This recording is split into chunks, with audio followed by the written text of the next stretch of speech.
Welcome to S B curious. अभी just कुछ समय पहले हमने जो है नाउन के बारे में चर्चा किया था और नाउन का हमने लगभग जो नाउन का प्राचीन जो परिभाषा है, नाउन की जो प्राचीन व्यवस्था है उसके बारे में हमने बहुत अच्छे तरीके से उसमें डिस्कस किया। अब नाउन का जो अन्य भाग बच रहा है जिसको आप बोल सकते हैं, जैसा कि वाइट बोर्ड पर लिखित है अच्छे तरीके से, modern classification of noun, noun की आधुनिक वर्गीकरण, या जिसे बोल सकते हैं आप संज्ञा का आधुनिक वर्गीकरण। यानी कि संज्ञा को आधुनिक, आधुनिक का मतलब होता है मॉडर्न, ठीक है, आधुनिक इसकी हिंदी है मॉडर्न की। तो मॉडर्न रूप में नाउन को किन दो भागों में बांटा गया है, आइए उनको वन बाय वन करके देख लेते हैं।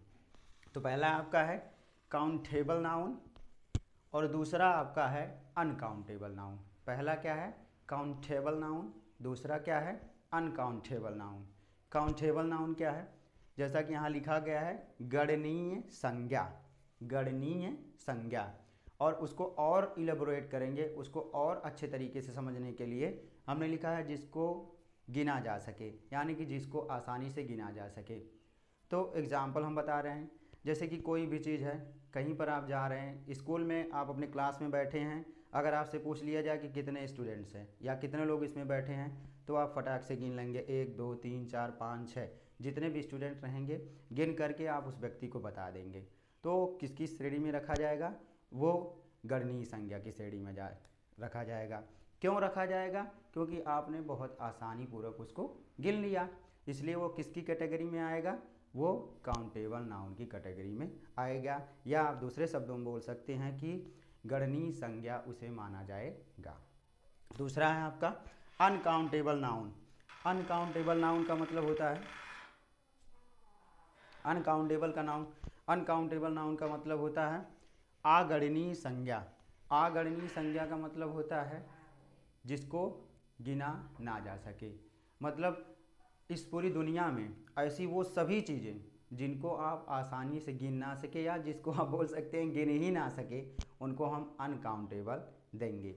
उसका एग्जाम्पल कोई भी चीज़, जैसे आपका ऑक्सीजन हो गया, पानी हो गया, और नदी हो गया, समुद्र हो गया, इसको आप काउंट कर पाएंगे? इसमें कितना पानी है, कितनी क्या चीज़ें हैं, इसको हम काउंट नहीं कर सकते। जैसे सिंपल भाषा में आप बोल सकते हैं, अपनी देहाती भाषा में, बालू हो गया, गिट्टी हो गई, हाँ, और भी चीज़ें हो गई जो बहुत ज़्यादा संख्या में रहती हैं, जिनको हमको गिनने में कठिनाई का सामना करना पड़े। जैसे आपके सर का बाल हो गया, अगर हम कह दें कि बाल क्या है, काउंटेबल नाउन है क्या अनकाउंटेबल नाउन है, तो आपका आंसर यही मिलेगा कि बाल जो हमारा, इसको तो हम काउंट कर नहीं सकते, इसलिए ये अनकाउंटेबल नाउन की श्रेणी में आ जाएगा। ठीक है, उसी तरीके से अब थोड़ी सा ऊपर चलते हैं। जो काउंटेबल नाउन है, काउंटेबल नाउन का मतलब कहीं पर आप चले गए, मान लीजिए किसी भी आप थिएटर में चले गए, थिएटर में बहुत लोगों की भीड़ रहेगी, ठीक है, लेकिन आपसे बोल दिया जाए, अगर आपसे पूछ दिया जाए कि इसमें मतलब जितने भी लोग हैं ये काउंटेबल नाउन है कि अनकाउंटेबल नाउन है,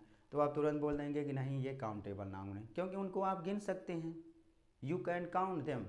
बट अगर बात कर ली जाए कहीं और किसी और चीज़ की, जैसे मान लीजिए दाल हो गया, चावल हो गया, खाद्य पदार्थ जितने भी हैं, इनको आप किसकी श्रेणी में रख सकते हैं? अनकाउंटेबल की श्रेणी में रख सकते हैं। तो आई होप आप लोगों को ये अच्छे से समझ में आया होगा।